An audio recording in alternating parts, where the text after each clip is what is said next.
MMA people, if you know, you know. All right, so we got a lot to get into today. We talked about it, we discussed it, we broke it down, etc., etc. Now it's been announced: Cyril Gane versus John Jones. We got it, folks. We got it, March 4th. Now, again, Cyril Gane may be the best up to this date, may be the best heavyweight striker that we've ever seen come through the UFC.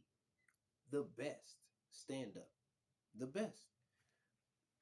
Yet, I think that the stand up between Cyril and John is going to be, I give it even, and even okay, but to be generous, I'll give Cyril a slight edge.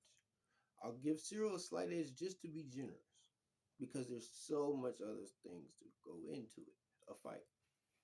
So we got the clinch, we got the scrambles, we got the ground game, we got um, all the grappling exchanges.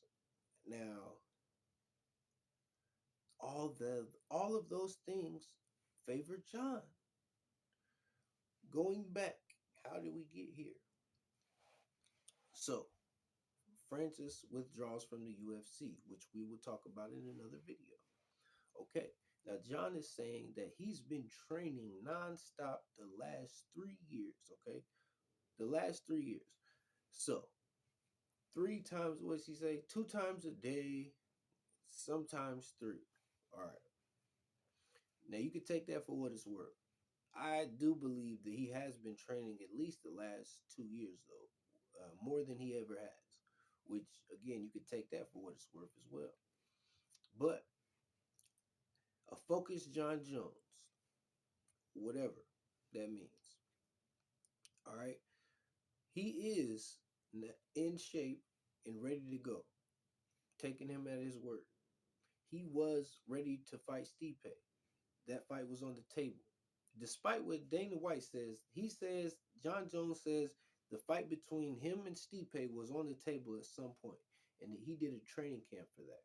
So, moving forward, he thought he was fighting Francis, and he was preparing for Francis. Now we get here. Now he's got Cyril gone. And there's about just over 2 months' time for him to prepare for Cyril Gane. So he's going to have a fair amount of time to prepare. And if he's been doing what he says he's been doing, he's going to be in great shape. Ring rush, sure. But there's no ring rust in taking somebody down and ground and pounding them. Getting to my point. So, Cyril Gane, one of the most devastating strikers ever. Okay? Hold right here. Because again, this video is also sponsored by Joy Boy Warehouse TCG. Again, that's Joy Boy Warehouse TCG. You can find them on eBay. All right. And this is the official trading card of this video, because we are talking about Cyril Gane and John Jones. So here we go. There you go. Cyril Gane right there for you. And again, that's Joy Boy Warehouse TCG. You can find them on eBay, and links will be in the description of this video. So we got Cyril Gane, one of the most devastating strikers in UFC history. Okay, in any division. You should pause this video if you haven't seen Cyril Gane's finishes, which if you're watching this, you probably have. But if you haven't, pause this video, go watch Cyril Gane's finishes. This man is a devastating striker. He can end a night quickly. He can ruin somebody's night in devastating fashion. Okay? He's putting lights out in astonishing ways. All right? Cyril Gane. So now, what he can do against John is that. So I'm wondering if he's preparing for ways to knock John out, or if he's preparing for ways to outstrike John for rounds, outpoint him, or if he's preparing to defensive grapple and and try to do his best to keep John off of him and maybe get some exchanges in the clinch, or if he's training for offensive grappling, which again I doubt.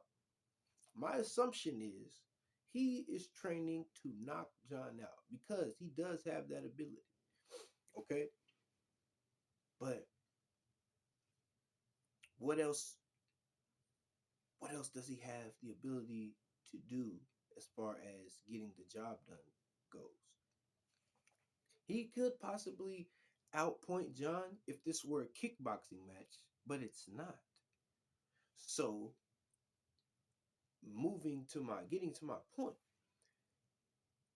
if Francis Ngannou was able to take down, hold down, keep down, and apply damage to ground and pound Cyril Gane for 3 rounds in a row, 3 rounds in a row, Francis Ngannou was able to subdue Cyril Gane with his ground and pound work, which again he had to take him down to get to that. Okay, now Francis Ngannou's groundwork is nothing like that of a John Jones, and I've never seen Francis Ngannou use offensive grappling up to that point. I have no reason to believe that Francis Ngannou using offensive wrestling against John Jones would be effective. I have no reason to believe that. But the fact that Francis Ngannou's offensive grappling was effective versus Cyril Gane, that I mean, it's obvious. That easily says that John Jones has the ability to subdue Cyril Gane with his grappling. But again, this is a different type of beast. When he gets you down there, the night usually ends very quickly. And so, if I were Cyril Gane, I would be trying to keep it on the feet, but at the same time, in the night, very, very quickly. MMA House on MMA Block. And we in the middle of MMAville. And yes, we keep it real.